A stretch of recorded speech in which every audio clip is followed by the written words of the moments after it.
You guys, welcome to number 8 of the Derby Premier Live, and to start this episode, as you can see, Chris Martin was announced Player of the Month for the last month. So far this season he's got 7 assists and 3 goals. Would be nice if he got a few more goals as he is our main striker, but 7 assists, I don't think he actually realised how much that is.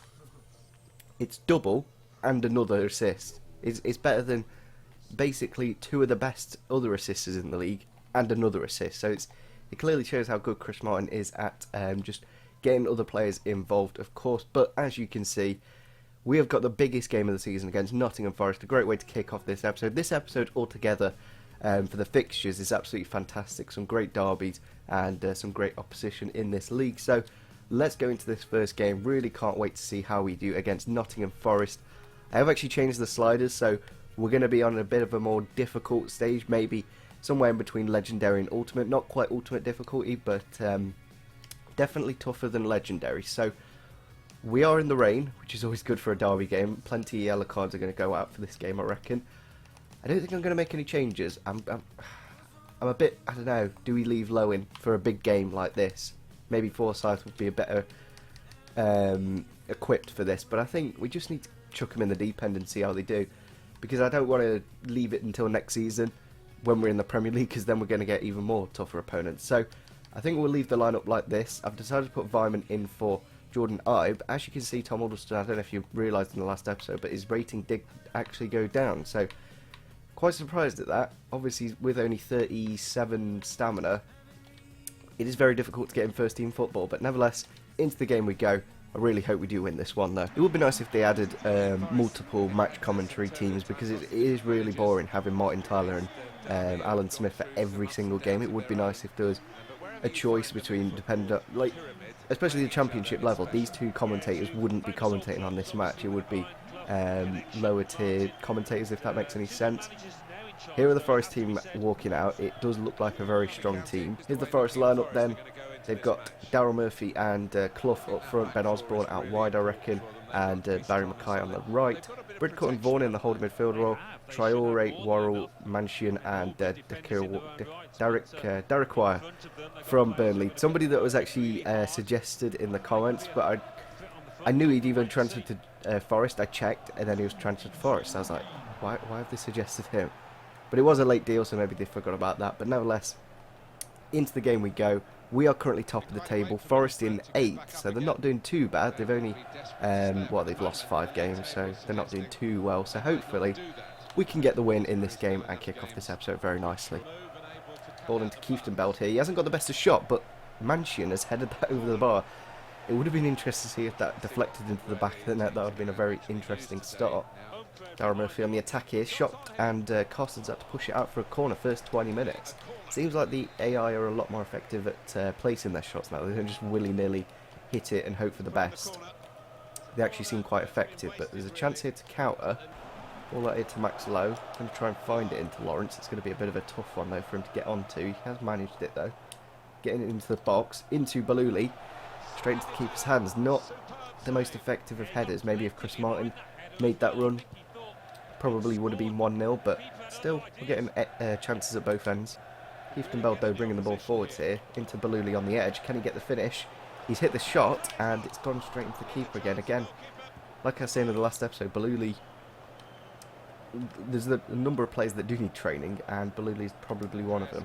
Forrest on the attack here, just about 1 minute away from half-time, hits the bar, and I think that goes out for a goal kick. So they are coming the AI are a lot better, basically. I've made the sliders tougher, and it's actually made an effect, which is good to see. And I think I'm at the kind of level that I'm happy with at the moment. Obviously, eventually I will outplay it, but for the time being, it's doing its job. Ball through here for Ben Osborne. Definitely don't want to let him score. Into Murphy, and Koss has made the save and gone out for a corner. Nice link-up play here with Forest. They've got it into Daryl Murphy, or Cohen, I think it is. Into Murphy, and he's found the back of the net. 70th minute. Nottingham Forest have scored. They've had about 11 shots so far, and they found the back of the net. It was a really nice link-up play. Not much I could really do. I think Bradley Johnson and Wisdom kind of ran into each other and potentially could have intercepted that pass, but we are 1-0 down with 20 minutes to go, so I'm going to probably put it on ultra-attacking now, because we don't want to definitely lose our first game against Forest. That would be horrible, but good to see that the sliders are making it a lot tougher for us. It's not as easy as it was in yesterday's episode. Ball into Martin now. Has he got the finish? He's hit the keeper. Oh, he can't quite get there, Brereton. I thought we could have found the back of the net there, but the keeper made a terrific save in the end to keep that one out. There it is against Forest, our first loss of the season. A little bit more difficult, which I'm glad. That's the blessing in disguise. We're making this realistic. I don't want to make it easy. We could have easily won that game if I just left the sliders where they were. But losing that game 1-0 is probably quite accurate, because in a derby, it's either quite high scoring or really tight, and one goal will make the difference, and that's what happened in the end. So we did actually sign a goalkeeper called Guida. The scout report came in. It was literally for goalkeepers. What I did in the end is actually record the scout, because I don't really need any more goalkeepers. You only need one. And then I've decided to move him back out to England and look for a physically strong player, because we haven't really got that many in the squad. We've got quite flary style players, and I would like to make it a little bit tougher. Looking at the table then, as you can see, we have been taken off top spot by Hull City. It's going to be a battle between those top 4 teams, I reckon. Maybe Leeds might come into it, but at the moment I think it's just those 4. Very tight. Even though we are unbeaten, there's still teams that are better, if that makes any sense. There's teams that have got more results, so I think I'm still happy that we have changed the sliders. As you can see, Sheffield Wednesday all the way down in 13th, but then again, there's only 3 points at the moment between them and Nottingham Forest in 6th in the playoffs, so still going to be a very tough game. At home, hopefully we can pick up a win, and I think it is quite realistic that to end an unbeaten run, it would have been a big derby game. But I've never seen that before. I've never seen a different kit sponsor on the home and the away kits. So they've got Chancery on the home, and then 11-8. I don't know if it's on the... Yeah, so it's on the breast, as you can see, the 11-8. But why is there a different home kit sponsor? I've never seen that before, but I think I'm going to go for that away kit. Nice golden kit. I'm going to make a few changes, because I felt we need that extra bit of flair, and I think that's what Jordan Ibe will bring. Pop him on the left-hand side. I'm also going to give Forsyth a go. I'm going to pop Winnall on the bench for Brereton, because I'm not liking him. We haven't scored a goal with him yet. He's got very good pace, decent strength, pretty good finishing, as we are training that up. But he just, I don't know, he just doesn't quite have that knack that my other strikers do have. So dropping him onto the reserves. I'm also going to pop Huddleston in for Thorne, as if we don't play him, even though George Thorne's very good, if we don't play Huddleston, he'll bomb even more. So we do need to play him to keep his value and to keep him relevant in this first team. So I think we'll go with that lineup. Into the game then again at Pride Park. Made a few changes just to mix it up a bit, so hopefully we get a positive result. Looking at the Sheffield Wednesday lineup then, they've gone for a 4-4-2, Rhodes and Forestieri up front. I've just realised we managed to put Winnall on the bench even though we're playing against Sheffield Wednesday. That's quite interesting. It'll be interesting to see if Butterfield's on the bench for them. Matthias and Abdi out wide, Hutchinson and Bannon in the middle, Fox and Palmer out wide, and Vencio and Lees in the defence. Westwood in goal, probably one of the best keepers in the league. I'd be interested to see if I can actually check.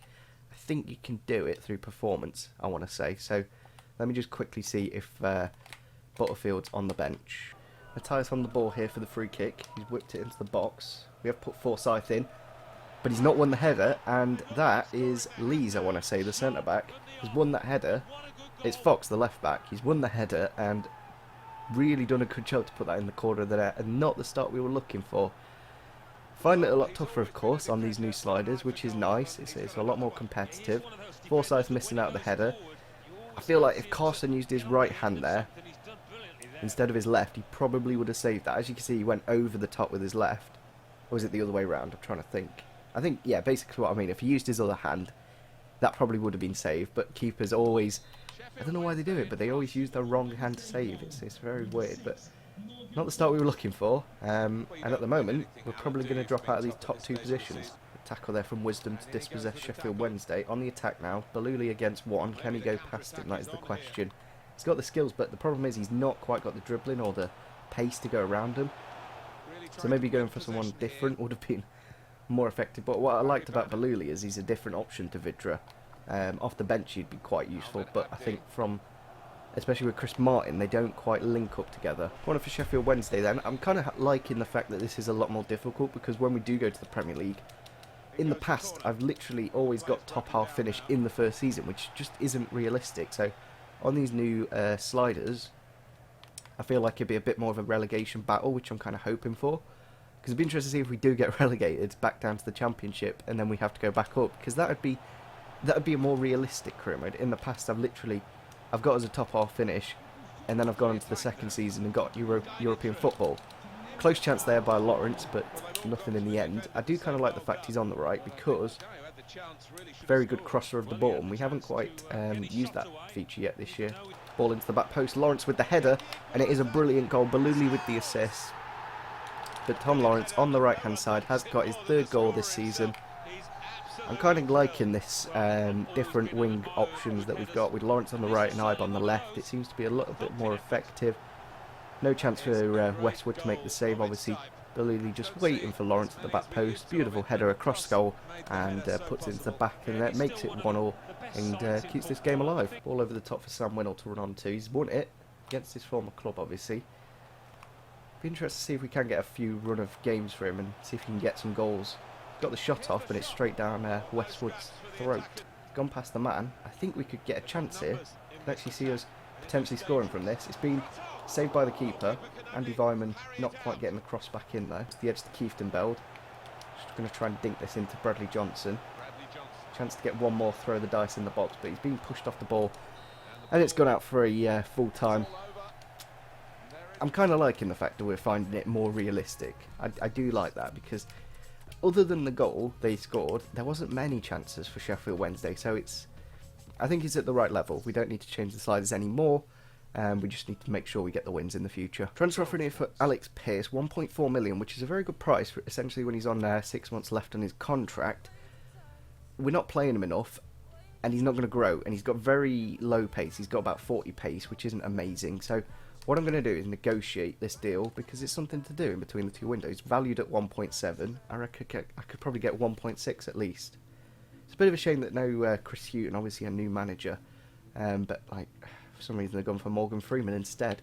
So we're going to have to propose new transfer.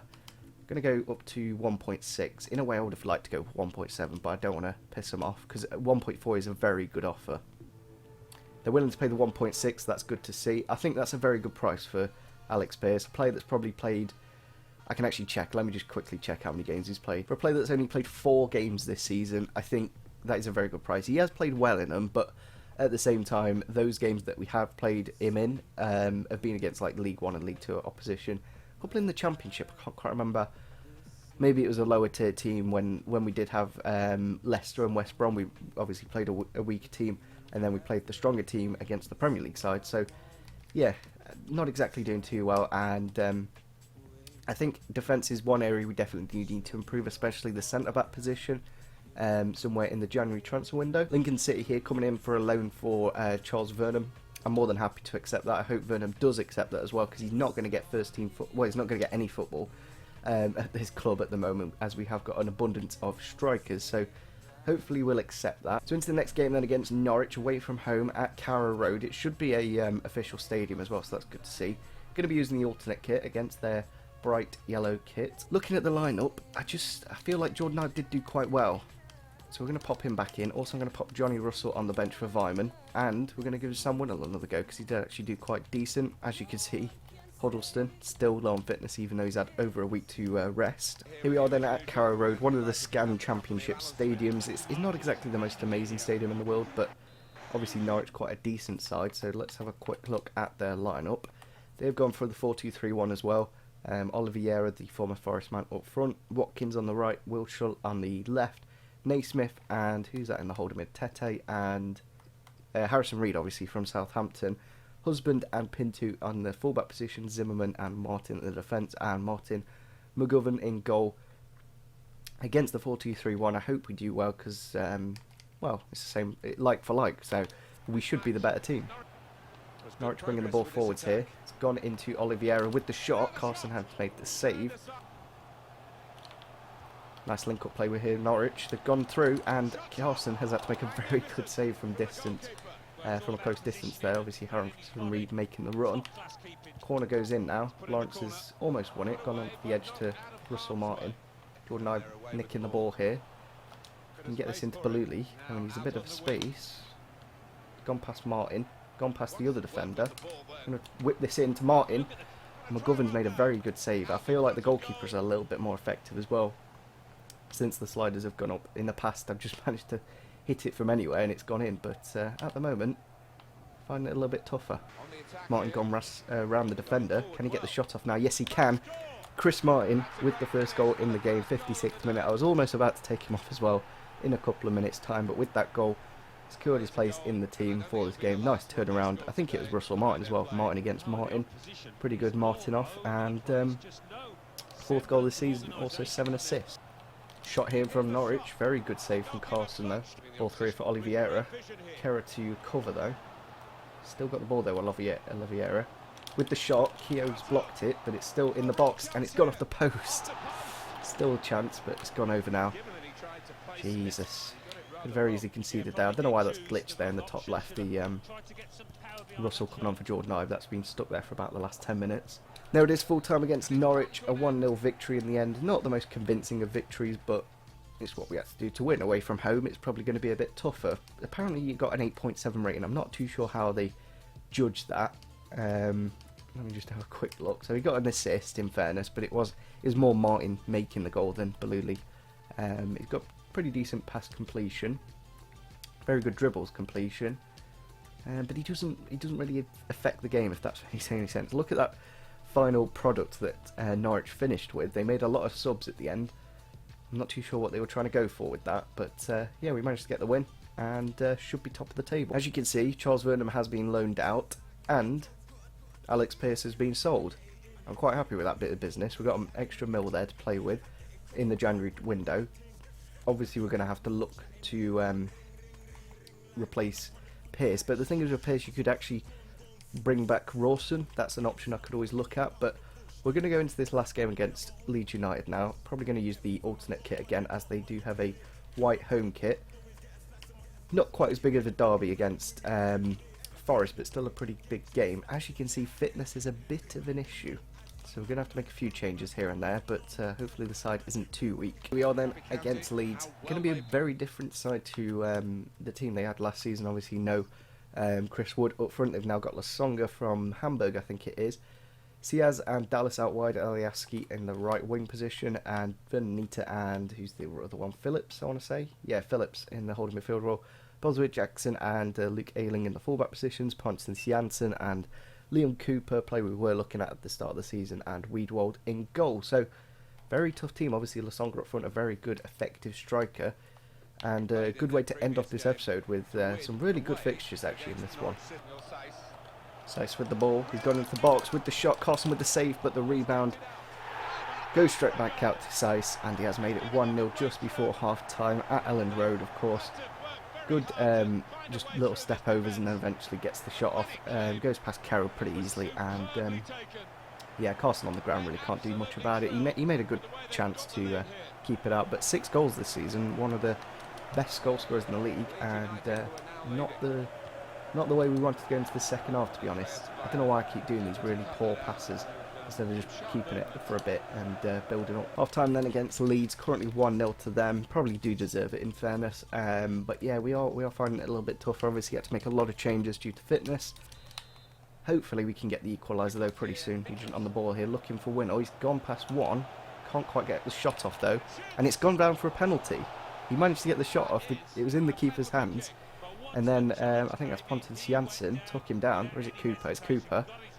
Cooper took him down, and now we've got a very good chance to get back into this game. We've just taken off Nugent and Jordan Ibe and Kieftenbeld, so Chris Martin, first thing he can do on the pitch is put this penalty away. But I could give it Andy Weimann, who's got a lot better penalties. But now I think we'll give it Chris Martin. He's the big man, he can do the job. I hope. Going to go to this bottom left. And we put it away. Really nice goal against Leeds. First thing he does, puts it in. Makes it his 5th goal this season and 7 assists. Absolutely fantastic so far from Martin. And keeper didn't actually move. Wasn't the best of penalties as well. Probably would have saved it if he dived that way. Yeah, we're back in the game, and we've got our substitutions on now to make the effect. Untitled here, he's got a chance to get the second goal in the game. Can he get the finish? Yes, he can, and Untitled has done it in a matter of 5 minutes, from 1-0 down to 2-1 up. Great play again, Chris Martin, just doing what he does, and gets another assist on his belt. Andy Vyman's second goal this season. Has he got a chance to get the shot off? Yes, he does. Keeps made the save. Winner with the second, and again with the save. Winner Martin, all that's left up front. Going to try and get it into Martin. Can he get the finish though? Off the bar. Jesus, we could have done with that goal just to kill it. And there it is, full time against Leeds United. A great way to finish off the episode. Not the best of ways we started it with the first loss of the season against Forest. But we've slowly crawled back, and Sam Winnell actually did very well in the cam position. No goals, but just his link-up play was very nice indeed. We are very close to the January transfer window, so if you want me to scout players now, by the time we do get to January, they'll be fully scouted. So it's in a sense, I'm looking for centre-backs basically, because obviously Alex Pearce is going out. So we're going to finish off the episode here. As you can see, we've had a few players growing in rating. Jordan Ibe, Keefton Beld as well. I'm quite surprised at that at 27 years old. Lawrence also growing, and I think that's about it. Maybe Wisdom grew as well. But yeah, hopefully you guys did enjoy this episode. Still top of the table in first position with 32 points. Borough just behind us. Finding it a little bit more competitive now, but maybe we will need to raise the sliders slightly more just to make it just that bit more difficult. But we did struggle to start off this episode, especially against Forest. Obviously, we did lose our first game of the season. But nevertheless, hopefully you guys did enjoy this episode. Make sure you do smash the like button, subscribe if you're new to the channel, and see you soon. Bye.